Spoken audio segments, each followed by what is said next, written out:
요한복음 1장 1절에서 4절 함께 합독합니다. 시작. 태초에 말씀이 계시니라. 이 말씀이 하나님과 함께 계셨으니 이 말씀은 곧 하나님이시니라. 그가 태초에 하나님과 함께 계셨고 만물이 그로 말미암아 지은 바 되었으니 지은 것이 하나도 그가 없이는 된 것이 없느니라. 그 안에 생명이 있었으니 이 생명은 사람들의 빛이라. 아멘. 아멘. 할렐루야. 오늘 이 아침에 하나님의 사랑하심과 은혜가 저와 여러분 가운데 함께하기를 축복합니다.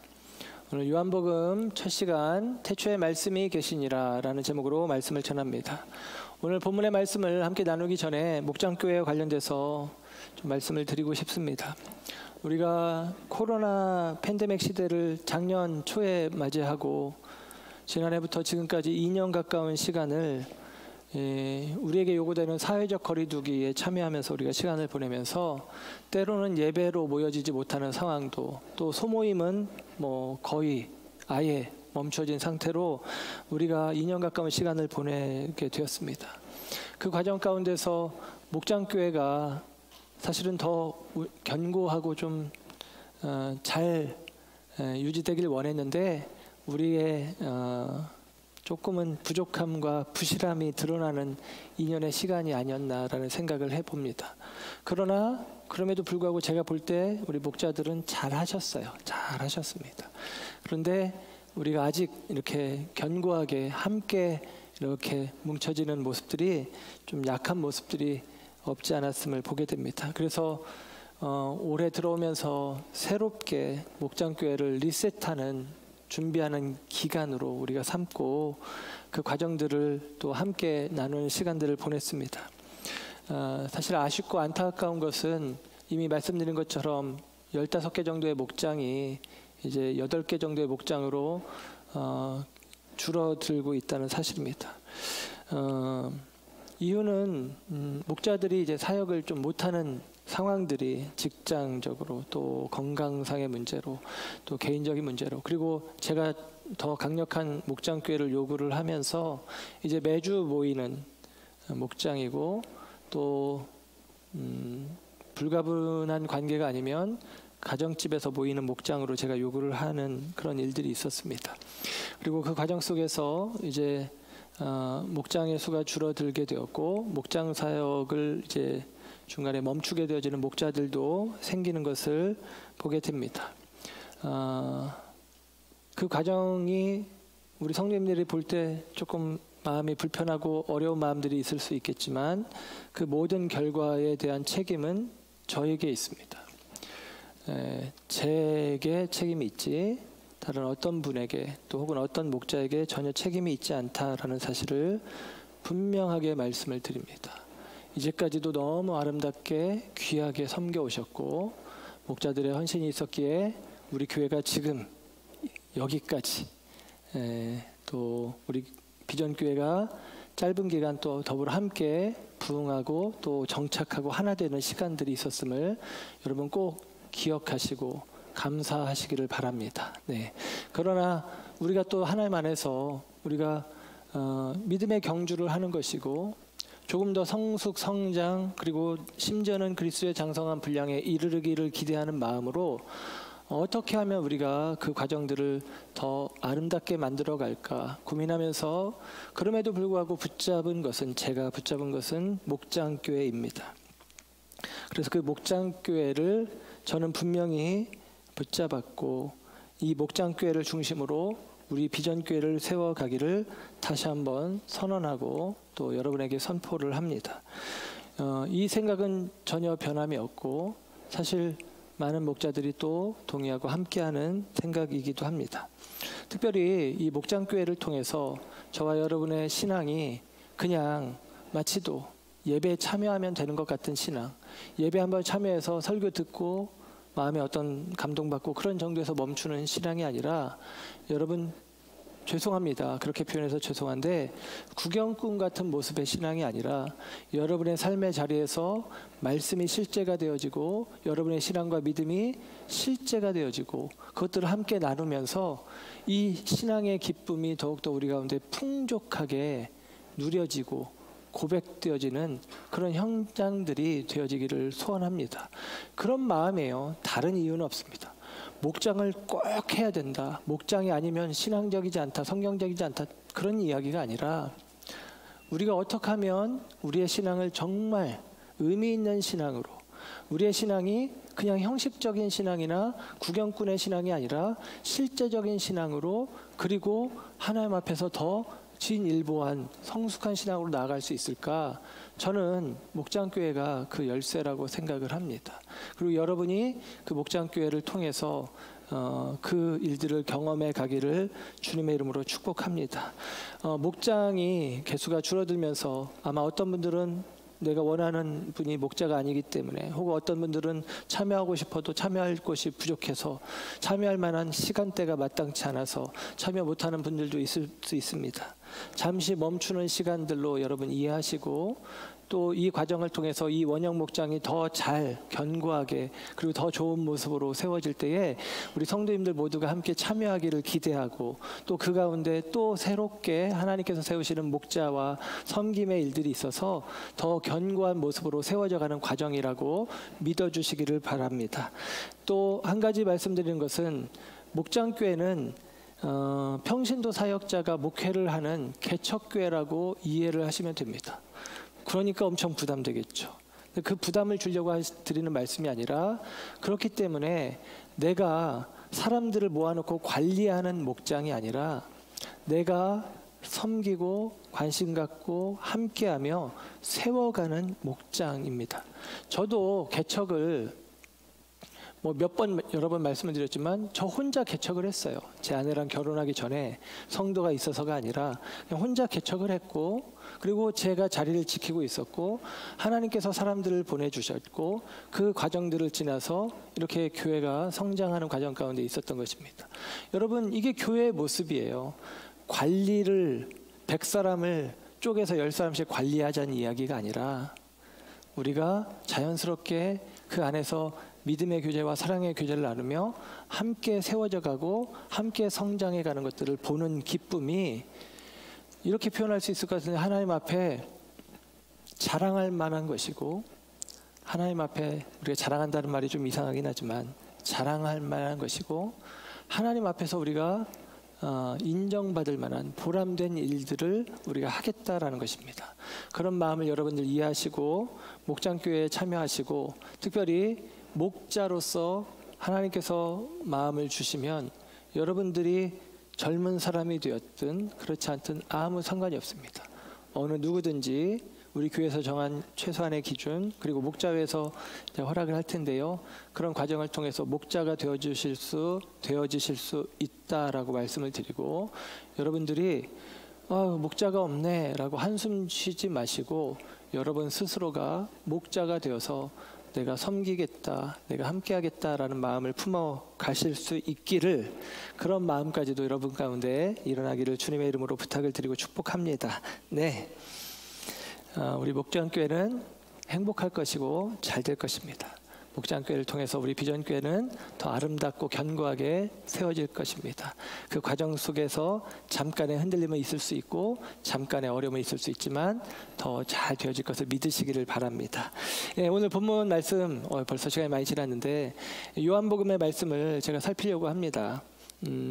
사도 요한이 요한복음을 통해서 예수님은 어떤 분이신지 우리에게 이야기를 하는데, 이른바 복음서, 사복음서죠. 마태복음, 마가복음, 누가복음, 요한복음이 있는데, 이 복음서, 사복음서 가운데 세 개의 복음, 마태, 마가, 누가는 이른바 공관복음, 같은 관점으로 봤다는 거예요. 공관복음으로 썼고, 요한복음은 좀 다른 관점으로 쓰여집니다. 그래서 마태복음, 마가복음, 누가복음을 보면 예수님이 하신 말씀, 예수님이 행한 행동, 그것들을 그냥 기술하는 방식이에요. 그러니까 스토리가 그냥 있죠.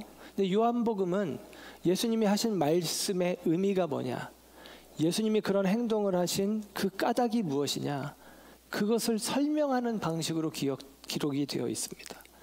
물론 사건으로도 기록이 되어 있지만 그 의미들을 설명하는 방식으로 되어 있다 보니까 요한복음이 조금 더 깊이 있는 내용처럼 여겨지기도 하고 또 때로는 어렵게 여겨지기도 하고 그리고 그 의미들을 설명하다 보니까 상징적인 어떤 용어들을 사용하기 때문에 이 용어의 이 단어의 의미가 무엇이냐 뜻이 무엇이냐를 우리가 알 때 사실은 그 예수님의 말씀이 예수님의 행함이 우리 가운데 더 깊은 의미로 깨달아질 수 있고 경험되어질 수 있는 게 바로 요한복음이다라고 하는 사실입니다. 그래서 저는 우리가 이미 신앙생활을 하면서 하나님의 말씀을 알기도 하지만 그 말씀이 우리 가운데 조금 더 깊이 더욱더 온전하게 깨달아지고 또 고백되어지고 그 말씀이 우리에게 자리하기를 원하는 마음으로 다시 한번 요한복음의 말씀을 우리가 함께 살펴가기를 원합니다. 사도 요한은 요한복음을 통해서 예수님을 우리의 구원자, 마태복음, 마가복음, 누가복음, 요한복음, 예수님이 우리의 구원자라는 거죠. 그 예수님을 믿어야 된다고 이야기를 합니다. 그런데 요한복음은 예수님이 우리의 구원자인 것을 넘어서서 예수님은 창조주가 되시고 예수님은 삼위일체 하나님이시다라고 이야기하는 게 요한복음이에요. 예수님은 창조주 하나님이시다라고 이야기를 합니다.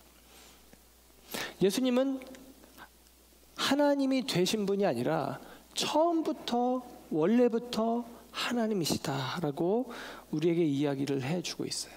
그래서 예수님이 창조주다라는 이야기를 볼 때 성경에서 창세기가 이 요한복음과 연결지어서 생각할 수 있는 성경입니다. 창세기. 이 창세기를 보면 창세기에 이 창조의 이야기가 있죠. 이 창조의 이야기가 있는데 이 창조의 이야기의 패턴, 창조의 이야기의 특성은 이것입니다. 이르시되 되니라라고 하는 거예요. 하나님이 이르시되 그대로 되니라. 하나님이 말씀하신 대로 되었다. 이게 창조의 패턴이에요. 근데 여러분 이 창조가 깨지죠? 죄로 말미암아 깨집니다. 그걸 타락이라고 하고 죄라고 하는데 그럼 타락과 죄는 무엇입니까? 이르시되 이르시나 되지 않았다라는 것입니다. 이르신 대로 되는 게 창조의 모습인데 이르시지만 말씀하시지만 말씀대로 되지 않는 것. 왜? 불순종하니까. 말씀대로 되지 않는 게 뭐냐? 타락이고 죄다라고 이야기를 해요. 출애굽기도 같은 패턴입니다. 말씀하시지만 듣지 않는 바로 왕이 있죠. 모세를 통해서 하나님께서 이르시는 말씀을 그 말을 듣지 아니하였더라. 그 패턴이 반복이 됩니다. 바로의 마음이 강팍하여 이르시는 말씀을 듣지 않았더라라고 이야기를 하는 것이죠. 듣지 않았다라는 것입니다. 반면에 모세와 아론에 대해서는 그들이 특별히 성막을 짓는 과정 속에서 이르시되 하는 것이 말씀하신 대로 그대로 준행하니라. 말씀하신 대로 다 준행하니라. 그렇게 이제 성경이 이야기를 해줍니다. 하나님의 사람들이죠. 말씀하신 대로 되어진다. 홍해 사건 이후에도 우리에게 주어진 말씀 출애굽기 15장 26절 가운데 보면 이릅니다. 이르시되 너희가 너희 하나님 나 여호와의 말을 들어 순종하고 내가 보기에 의를 행하며 내 계명에 귀를 기울이며 내 모든 규례를 지키면 내가 애굽 사람에게 내린 모든 질병 중 하나도 너희에게 내리지 아니하리니 나는 너희를 치료하는 여호와임이라. 그럽니다. 여러분 단순합니다. 하나님 우리를 치료하시고 회복하시는 하나님인데 우리가 하나님의 말씀을 들으면 이르시되 그 말씀대로 우리가 순종하여 그대로 되면 하나님의 치료하시는 하나님이 우리 가운데 역사하신다는 것이죠. 구약에 있는 선지자들도 똑같은 패턴이에요. 선지자들이 말씀을 선포하면서 반복적으로 사용하는 패턴이 무엇이냐면 여호와께서 이르시되 너희는 들을지어다. 그런 것입니다. 하나님의 말씀이다. 이것이 하나님의 말씀이다. 너희는 말씀을 들어라 라는 것입니다. 여러분 하나님의 말씀이 있으면 그 말씀은 그대로 돼야 합니다. 하나님의 말씀이 우리 가운데 주어지면 그 말씀이 그대로 될 수 있도록 우리는 순종해야 합니다.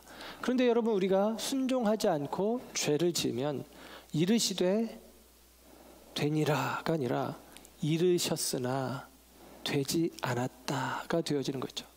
그게 바로 인생 가운데 주어진 타락으로 말미암, 죄의 결과인 타락으로 말미암는 저와 여러분 가운데 있는 질병과 어려움과 환난들이라고 이야기를 해주고 있는 거예요.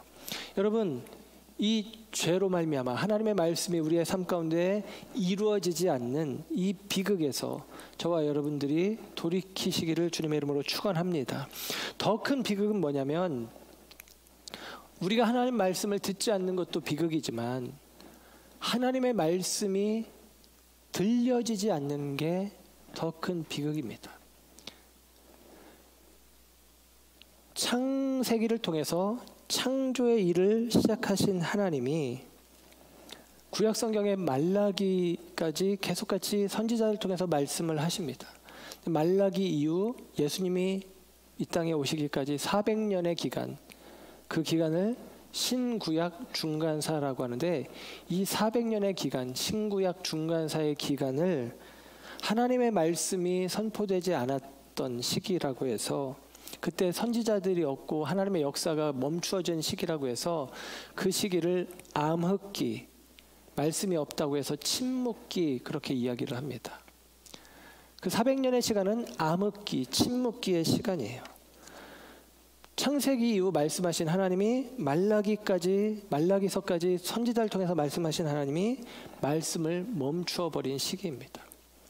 여러분, 그 시기를 암흑기, 침묵기라고 하는 거예요. 여러분, 그 시기가 얼마나 비극적인 시기입니까? 하나님의 말씀이 더 이상 없는 거예요. 하나님의 말씀이 더 이상 들려지지 않는 거예요. 그런데 여러분, 거기에서 하나님이 멈추신 게 아니라 그러나 하나님께서는 새로운 시대를 여시기 위해서, 이게 바로 예수님을 통해서 주어진 신약 시대죠. 신약 시대가 우리 가운데 열리는 과정 가운데 하나님이 행하시는 일은 무엇이냐?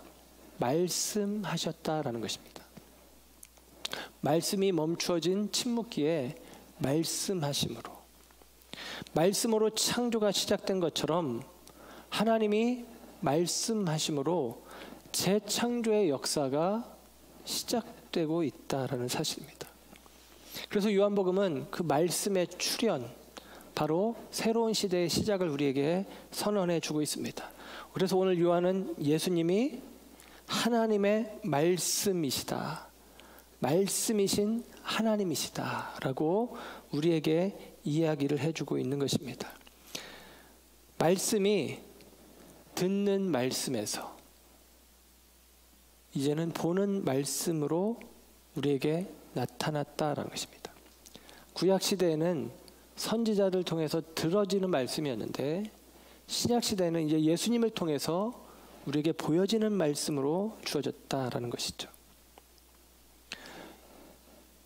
여러분, 우리가 듣는 말씀이 있겠지만 보는 말씀의 세계가 있습니다. 저는 목사인데 제가 가장 저 자신을 힘들게 하는 것은 무엇이냐면 말씀대로 되어지지 않는 것, 말씀이 삶이 되지 않는 것입니다. 말씀과 삶이 분리되어진 것들이 제 마음을 힘들게 합니다. 전에도 그런 말씀을 드렸지만 제가 설교한 수많은 설교들이 있을 건데 그 설교한 내용의 10%만 제가 살아내도 여러분이 저를 성인군자로 여길 겁니다. 그런데 그렇지 않잖아요. 말씀과 삶이 분리되어 있다는 증거죠. 저는 우리가 들은 말씀이 우리의 삶 속에 보여지는 말씀이 되어지기를 기대하고 소원합니다. 목장교회가 어쩌면 그 역할을 할 거라고 저는 생각을 해요. 예배를 통해서 우리가 들었던 말씀이 삶의 자리에서 삶의 나눔을 통해서 말씀으로 삶을 해석하고 말씀대로 삶을 살아내려고 힘쓰고 그 말씀대로 살아낸 삶의 이야기를 함께 나누고 혹은 말씀대로 살지 못하는 어떤 이들을 우리가 말씀 안에서 사랑으로 섬김으로 격려하고 권면하고 그런 과정을 통해서 우리가 삶의 나눔을 통해서 말씀이 내 삶 가운데 실제가 되어지는 것을 들었던 말씀으로 끝이는 말씀이 아니라 그 말씀이 삶으로 이루어지는 것들을 경험할 수 있는 장이 저는 목장이라고 생각을 합니다. 우리 목사님들이 모이는 작은 모임이 있는데 그 모임도 대단하게 모이지 않습니다. 공부를 그렇게 많이 하지도 않아요. 그런데 목회에 대해서 이야기하고 나누면서 어떤 게 바른 목회자의 마음가짐인지, 놀라운 사실은 우리 목사님들이 이야기를 나눌 때 어떤 목사님들에 대해서 굉장히 많이 비난하고 있다는 사실입니다. 비난하는 것 자체가 나쁜 일인데 왜 비난하느냐? 그만큼이나 본질에서 벗어나 있는 목회자들이 많다라고 목회자들이 보는 것입니다. 그만큼이나 신앙의 본질에서 벗어난 껍데기 신앙인들이, 껍데기 크리스찬들이 많다라는 사실을 우리가 인정해내는 것입니다. 그 과정을 통해서 우리가 이제는 듣는 말씀, 듣고 멈추는 말씀에서 보는 말씀으로 우리가 나아갈 수 있도록, 우리 그리스도께서 저와 여러분의 삶 가운데 실제가 되어지는, 저와 여러분의 신앙의 새 시대를 열어가는 일들이 우리 가운데 있기를 주님의 이름으로 축복합니다. 침묵기였고 암흑기였어요. 말씀이 출현함으로 침묵기는 끝마쳐집니다. 빛이신 예수님이 오심으로 인하여 암흑기는 끝마쳐지는 것입니다. 그래서 요한복음은, 사도 요한은 예수님을 설명하면서 예수님을 빛으로 비유하고 예수님을 말씀으로 설명하는 것입니다. 오늘 보면 1절에 태초에 말씀이 계시니라, 예수님이죠. 4절에 그 안에 생명이 있었으니 생명은 사람들의 빛이라.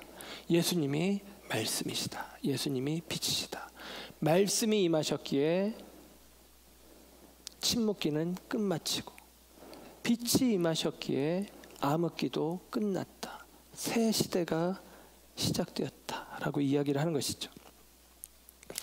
사랑하는 여러분, 저와 여러분 가운데 오늘 빛으로 임하시는 주님, 말씀으로 임하시는 주님이 저와 여러분의 삶 가운데 함께 하심으로 우리의 영적인 침묵기, 영적인 암흑기가 끝나는 역사가 있기를 주님의 이름으로 축복합니다.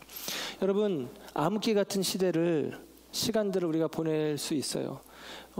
코로나 팬데믹 시대를 보내면서 우리들의 신앙이 영적으로 다운되고 침체되는 것을 우리가 적어도 경험하고 인정하고 있지 않습니까? 우리의 신앙의 진짜 모습을 들여다볼 수 있는 기회들이 되어지기도 한 것 같습니다. 교회의 모습을 또 다시 직시할 수 있는 기회가 되기도 한 것 같고요. 그런데 여러분, 이 시기를 보내면서 저와 여러분들이 주님께서 우리 가운데 생명의 빛으로, 그리고 우리 가운데 성육하신 말씀으로 임하여 주시기를 우리가 기대하고 소원하기를 바랍니다. 우리는 함께 이렇게 기도하고 이렇게 선포했으면 좋겠어요. 주님, 말씀하십시오. 우리가 듣겠습니다.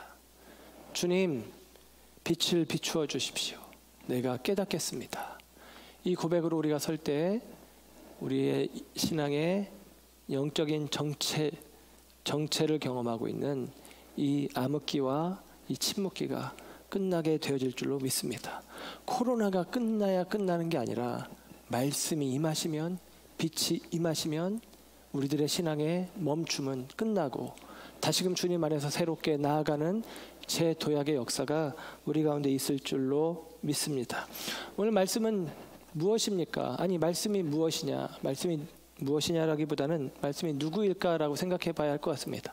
오늘 성경에 보면 말씀에 대해서 이야기인데, 말씀이 이제 우리가 아는 로고스, 헬라어 로고스라는 말인데요. 이 요한복음 1장 1절에서 이 말씀에 대해서 이야기하잖아요. 태초에 말씀이 계셨다. 이 말씀이 하나님과 함께 계셨으니 이 말씀은 곧 하나님이시다라고 이야기합니다. 그런데 이 요한복음의 내용은 사실은 창세기 1장 1절에서 3절의 말씀의 주석과 같은 말씀이에요. 창세기 1장 1절 3절에 보면, 창세기 1장 1절 태초에 하나님이 천지를 창조하시니라. 하나님이 천지를 창조하셨다. 근데 어떻게 창조하셨느냐? 3절에 보면 여호와께서 이르시되, 하나님이 이르시되 빛이 있으라 하시니 빛이 있었다라는 거예요. 하나님이 창조하셨는데 어떻게 창조하셨느냐? 빛이 있으라 이르시되, 말씀하시되.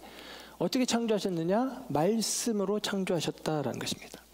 그래서 그 말씀으로 창조하신 게 무엇인지 우리에게 부연 설명해 주는 게 요한복음 1장 1절인 거예요. 뭐냐? 태초에 말씀이 있었다. 그런데 이 말씀은 하나님과 함께 계셨으니 이 말씀이 곧 하나님이다. 말씀이 곧 하나님이다 라고 이야기를 합니다. 하나님이 말하셨는데 말씀이 곧 하나님이다? 이게 무슨 말일까요? 하나님이 천지를 창조하시고 빛이 있으라는 말씀을 하셨는데 우리는 이렇게 생각하죠. 성경은 이렇게 설명하죠. 하나님이 창조하셨고 하나님이 그 창조하실 때 말씀으로 창조하셨는데 그 말씀이 요한복음을 통해서 확인되죠. 예수님이시다라는 것입니다. 여러분 생각해 보세요. 태초에 하나님이 천지를 창조하시되 하나님이 이르시되 빛이 있으라. 하나님이 이르시되 하나님이 말씀하시되 하나님이 어떤 말씀을 하셨을까요? 하나님이 사용하신 언어는 어떤 언어일까요? 우리가 구약성경이 히브리어로 되어 있으니까 히브리어로 하나님 말씀하셨을까요? 헬라어로 말씀하셨을까요? 영어로 말씀하셨을까요? 한국말로 말씀하셨을까요?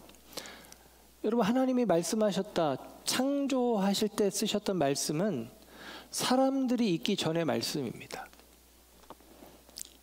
우리가 생각하는 언어의 말씀이 아니라는 사실을 우리는 생각해 볼 수 있죠. 뭐 그냥 하나님의 언어가 있나 보지가 아니라 하나님이 말씀하셨는데 영이신 하나님이잖아요. 영이신 하나님이 말씀을 하시는데 그 말씀이 언어, 우리가 생각하는 소리의 형식으로, 귀에 들리는 소리의 형식으로 되어진 게 아니다라는 것이죠. 그래서 요한은 설명합니다.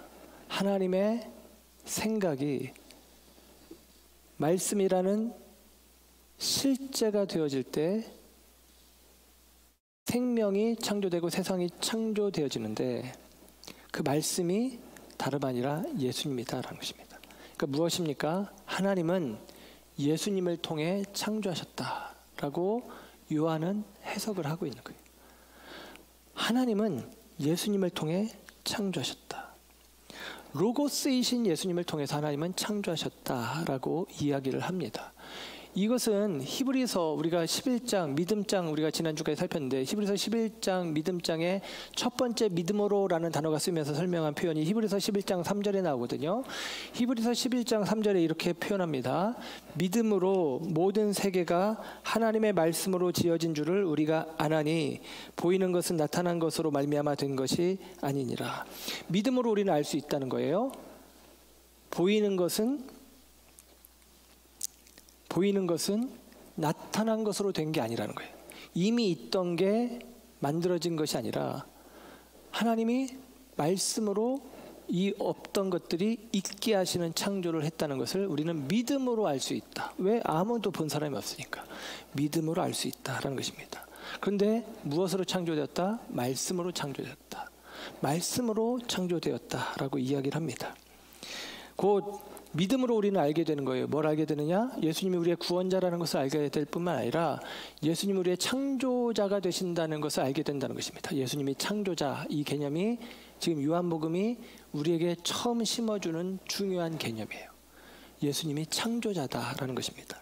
골로새서 1장 16절 17절 말씀에도 성경은 이렇게 기록합니다.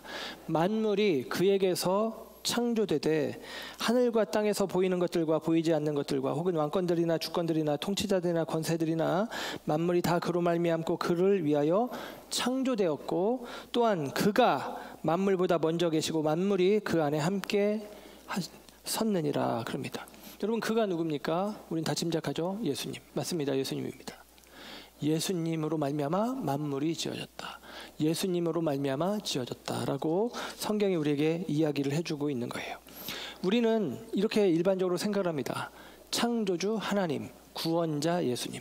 창조주 하나님, 구원자 예수님. 그렇게 우리가 일반적으로 생각하죠. 이렇게 분리된 생각을 가지고 있는데 오늘 성경의 저자들을 보니까 예수님은 구원자만이 아니라 예수님은 그 이전에 창조자였다라고 그렇게 이해를 하는 거예요. 오늘 성경의 저자인 사도 요한도 그리고 히브리서 저자도 골로새서의 저자인 바울도 예수님은 창조주다라고 그렇게 이해하고 있다라는 사실입니다. 여러분, 예수님이 창조주라는 사실은 고린도 후서에 바울이 다시 한번 표현을 해주고 있는데요. 고린도 후서 5장에 보면 이런 것입니다. 그리스도의 사랑이 우리를 강권한다. 그 사랑은 뭐냐? 모든 사람을 대신하여 죽으신 사랑이다. 모든 사람을 대신하여 죽으신 사랑이다. 그래서 이 주님의 사랑, 우리를 위하여 대신 죽으신 그 십자가 사랑을 받아들이는 사람들은 어떻게 되느냐? 그런즉 고린도후서 5장 17절 우리가 암송하는 말씀이죠. 그런즉 누구든지 그리스도 예수 안에 있으면 새로운 피조물이 되었다. 이전 것은 지나갔다. 보라, 새 것이 되었도다. 라고 우리에게 이야기를 합니다. 뭐예요?